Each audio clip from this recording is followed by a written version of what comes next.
Welcome to 5 Minutes, your quick dive into the wide-ranging world of insurance, technology, and leadership. I'm Miguel Edwards, and I'll be your guide as we explore these topics that are transforming not just the insurance industry, but the business world at large. Along with sharing observations I've made over the span of my career in insurance, technology, and operations, I'll be chatting with some of the brightest minds in business and leadership. Whether you're a seasoned executive or a rising star, an industry expert, or just curious about how technology is revolutionizing insurance, this is your perfect spot for your weekly dose of insights. This is 5 Minutes. If you're trying to identify the best ways to provide a defense for your policyholder, and you have 10 deposition transcripts, each that are 3 volumes long, hundreds of pages, how are all the different witnesses discussing or describing a certain event that took place? Sure. I think some of the tools that are available nowadays allows us to have more insight into those areas and identifying the evidence that can actually provide those solutions. Yeah. Not just from an insurance carrier perspective, but also the law firm perspective. Right. So I'm a huge advocate of law firms also, properly, ethically, responsibly using the technologies, or at least identifying ways to use the technologies to provide those types of solutions. Yeah. So you lead me to a really interesting place.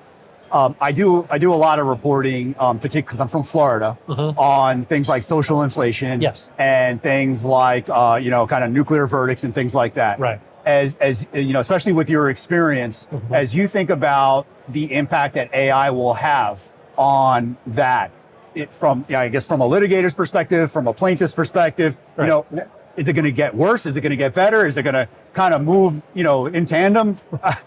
I never pretend to know the answer to those types of questions. Right. I think there are much smarter people than myself who could pontificate as to where things may head directionally. I will say, you're bringing up Florida in particular. Right. I think many in the industry have been hopeful that a lot of the reforms that took place, like on the property side at the end of 2022, yes, or the tort reforms on the casualty side in kind of that February, March of 23 timeframe. Yes. I think you're actually seeing a lot already, yep, some of the benefits of that leveling of the playing field. Absolutely. And in fact, I was at a meeting, recently where I think you're seeing a stabilization, yes, in the marketplace. You're seeing a lot of new capacity come into place.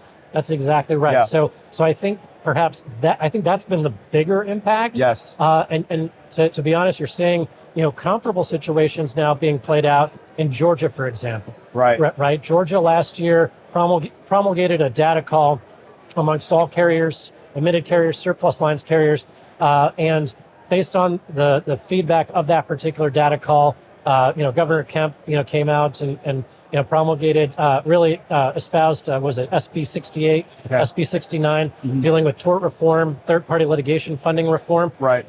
I think you're starting to see some of the groundwork being laid for some real improvements in that particular space. Yes. And then when you take that, then coupled with perhaps, better generative AI tools, yep, to help provide more clarity to policyholders as to, what is this whole litigation process?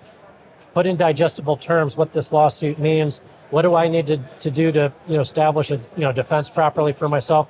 And it's the same with the plaintiff's bar. They're doing the same exact thing, right? There's a outfit out there that has a fairly large valuation right now that spins up or uses generative AI to help generate medical demand packages. Oh, wow. Right. And so I think on the defense side, you're seeing solutions designed to summarize that. Right. So it really is an interesting dynamic that's taking place out there. Again, as the tools, do become better, are they getting to the point where you can really trust, the outcomes or the solutions? I think that's the big question. I love it. David Vanalek, thank you so much. I know you're short on time. You got to go, but I really appreciate all the time. Thank you, Miguel. Thank you for joining this episode of 5 Minutes. If you've enjoyed our discussion, we'd love for you to share it with anyone else you think might find it interesting. Also, please subscribe on whatever podcast platform you're listening on and hit that bell to stay on top of the game with our practical 5-minute episodes. We look forward to seeing you again next week.